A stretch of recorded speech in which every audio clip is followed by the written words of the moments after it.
World Health Organization chief says no one is safe in Gaza as of now. He said that half of Gaza's hospitals and two-thirds of its primary healthcare centers are not functioning, and that lack of fuel has brought healthcare systems to its knees. The World Health Organization has reported more than 250 attacks on health facilities in Gaza and the West Bank. According to WHO Director General Tedros Ghebreyesus, on average, a child is killed every 10 minutes in Gaza. The Director General of the Palestine Red Crescent Society told the United Nations Security Council that the concern for civilian life has now shifted to the survival of the sick and the wounded.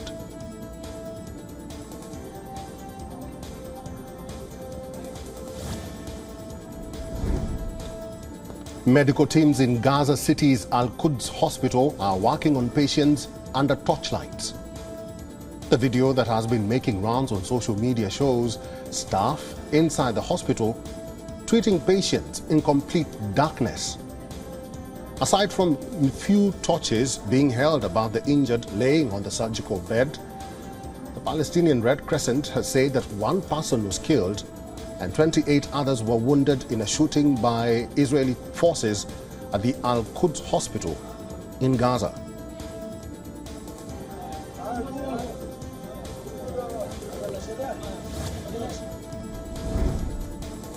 More than 100,000 residents of the Gaza Strip have fled southwards over the last 2 days. This comes after Israeli forces were seen making their way into Gaza City.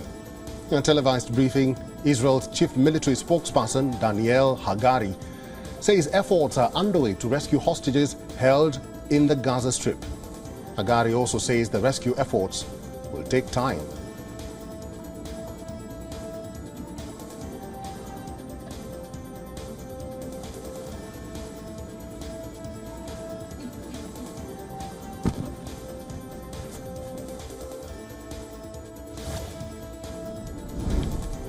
Israel's Prime Minister Benjamin Netanyahu visited an army base at the border with Gaza. The Prime Minister spoke with soldiers and joined them for Sabbath. He praised the soldiers for their job to the security of Israel. On Friday, Israel's Foreign Ministry revised the number of Israelis killed in the October 7th Hamas attack to 1,200 instead of the initial 1,400 people, mostly civilians.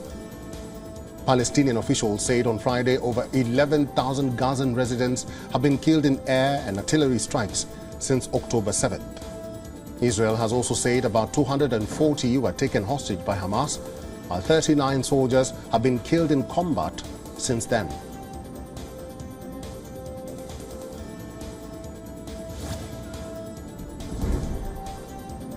Columbia University has suspended 2 pro-Palestinian student groups for violating campus event policies. The suspension will remain in effect until the end of the fall semester, that is December 22nd. The announcement did not specify which policies the 2 groups, that are Students for Justice in Palestine and Jewish Voice for Peace, violated, but it says that the groups held it as an unauthorized event on Thursday afternoon that proceeded despite warnings and included threatening rhetoric and intimidation.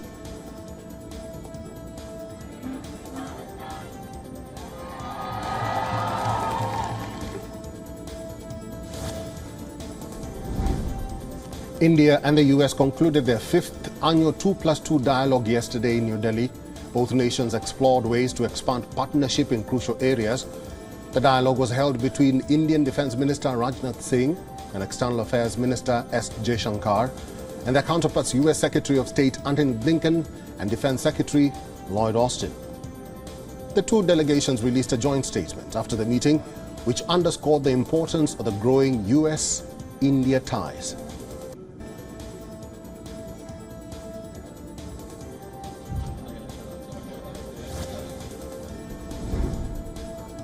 Pakistan's caretaker Chief Minister of Khyber Pakhtunkhwa, Maud Azam Khan, has passed away.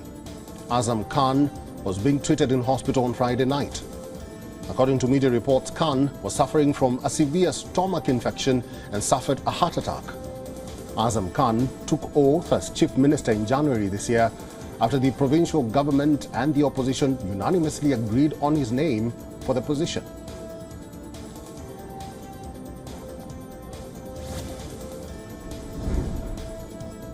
United Nations expressed concerns about violence in Sudan. Humanitarian crisis in Sudan is worsening in the western region of Darfur. According to United Nations senior official, violence against civilians in Sudan is quote-unquote verging on pure evil. War erupted on April 15 between the Sudanese army and the paramilitary Rapid Support Forces. This is after weeks of rising tension between the two sides over a plan to integrate forces as part of a transition from military rule to civilian democracy. As per United Nations, over 25 million people need humanitarian help and protection. More than 6 million people have already fled their homes and are displaced inside Sudan or in neighboring countries.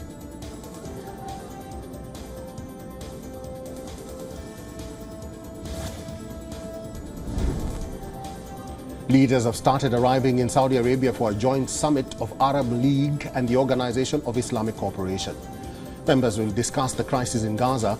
Also attending the meeting is Iran's President Ibrahim Raisi. This marks his first visit of any Iranian head of state to Saudi Arabia since 2012. The joint meeting has been convened in response to the exceptional circumstances taking place in Gaza, and it aims to achieve a unified collective position from those attending. Earlier, two separate meetings were scheduled over the weekend, one of Arab League and the other one of IOC, that is OIC members. But now it has been combined and is going to take place later today. Iran is part of OIC, but not the Arab League. But now it will be attending the meeting with Arab nations.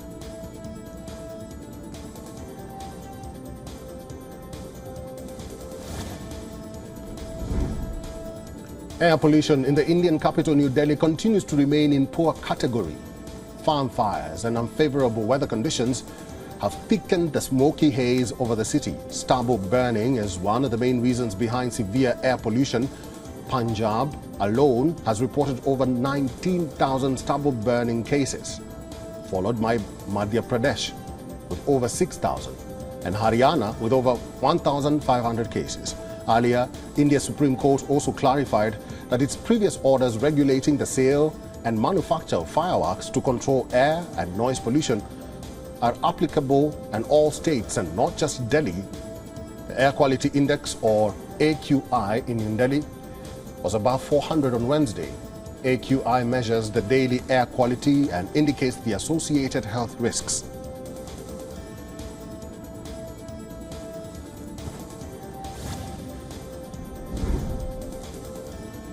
Spain is facing a political turmoil. Spain's acting Prime Minister, Pedro Sanchez, is on the verge of securing another term in office. His Socialist Party has won the support of Catalan separatists, and in return, they are being offered a controversial amnesty for those who took part in the illegal and failed push for regional independence 6 years ago. Sanchez is currently acting as a caretaker Prime Minister. After inconclusive snap elections held in July, with the support of the Catalan separatists, the Prime Minister will likely avoid new elections. He will win parliamentary backing for another term as Prime Minister. This decision to offer an amnesty has triggered an uproar in Spain.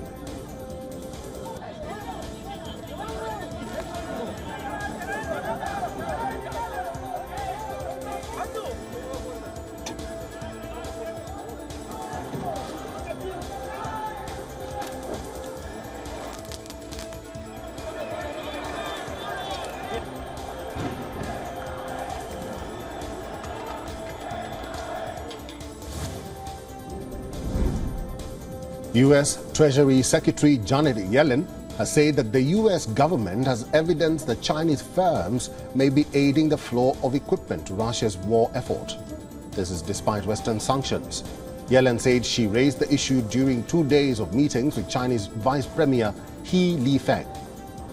She expressed her concern that equipment, quote-unquote, helpful to Russia's military is evading sanctions and getting to Moscow to aid its war against Ukraine. Yellen has warned that any company aiding Moscow's war effort may face sanctions. According to Yellen, U.S. government has already imposed sanctions against several private firms, including some in China, that are helping Russia get equipment.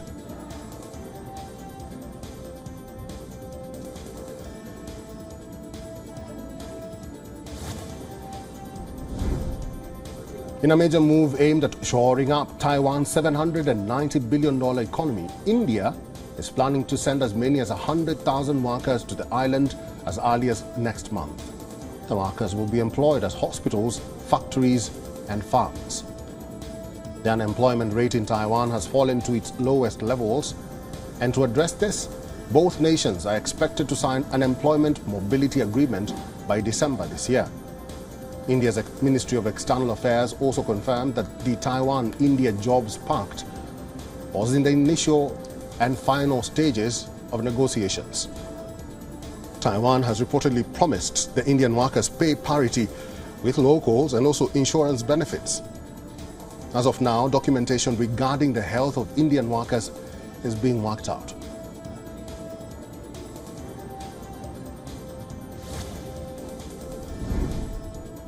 The threat of a volcanic eruption is looming over Iceland after the island nation was rocked by a series of earthquakes.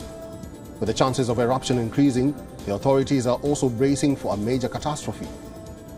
The Icelandic Met Office has said that the eruption could occur in several days. Iceland's national police has declared a state of emergency due to the earthquakes. The authorities are planning to evacuate 4,000 residents living in a village where the tremors of the earthquake were felt. According to the Icelandic Met Office, biggest tremor in the village had a magnitude of 5.2. Since October, Iceland has registered 24,000 tremors.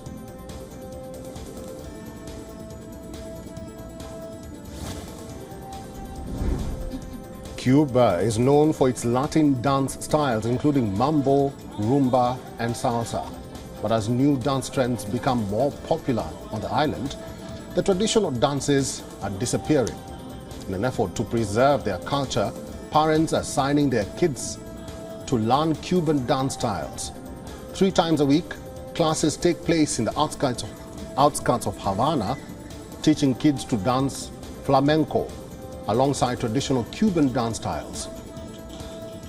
The municipality is supporting the project by providing the rehearsal place and space.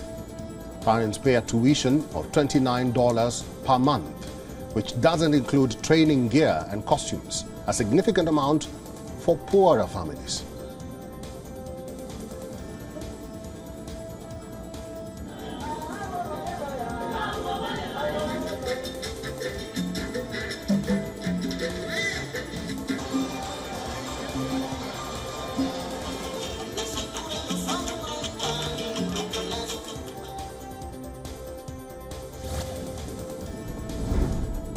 China has loaned its pandas to numerous zoos across the world for conservation purposes. According to the U.S. Congressional Research Service, it is often dubbed as panda diplomacy.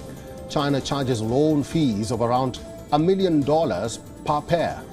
China's conservation and breeding project allows many zoos in the world to rent pandas from China for the purposes of scientific research, often for a period of 10 to 15 years. Despite recent controversies, stakeholders believe the program benefits the reproduction of the species.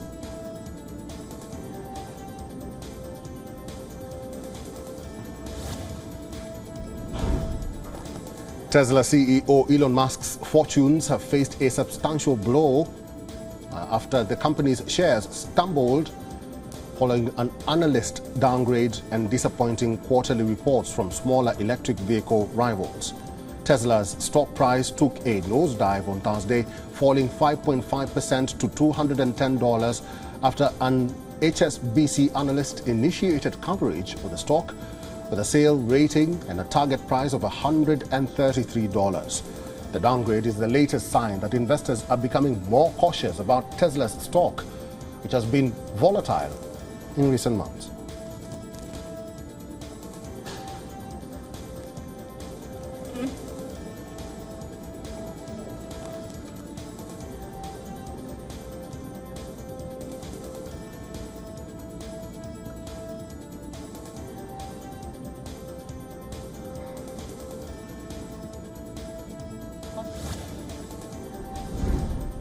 Indian businessman Ranjan Pai has assumed responsibility for a $100 million loan made by US hedge fund Davidson Kepner Capital Management to struggling edtech firm Byju's. According to Bloomberg sources, Byju's is in negotiations with Pai's family office, which focuses on healthcare and education, to put money into its tutoring business, Akash Educational Services. The terms of the deal show that Pai will be allowed to appoint 2 directors to Akash's board. Bringing in Pai to take over the debt is part of Byju's effort to turn around its faltering firm.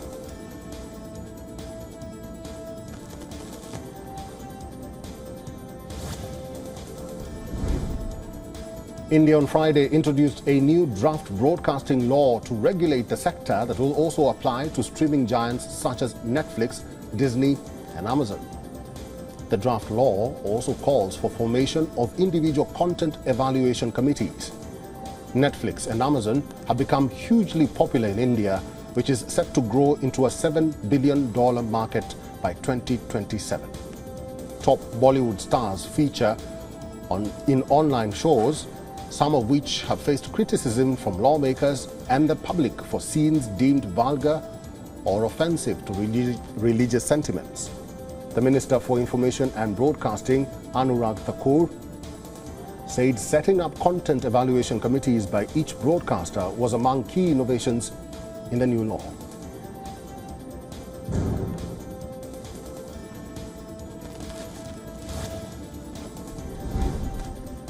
Trades in the U.S. Treasury market were disrupted after a ransomware attack on the U.S. arm of the Industrial and Commercial Bank of China, commonly known as ICBC. ICBC is China's largest commercial lender. Several ransomware experts believe that an aggressive cybercrime gang named Lockbit is behind the attack. However, the gang's dark web site, where it typically posts names of its victims, did not mention ICBC. Lockbit is a criminal gang with ties to Russia. It specializes in using malicious software like ransomware to encrypt files on its victims' computers and then demanding payment to unlock the files.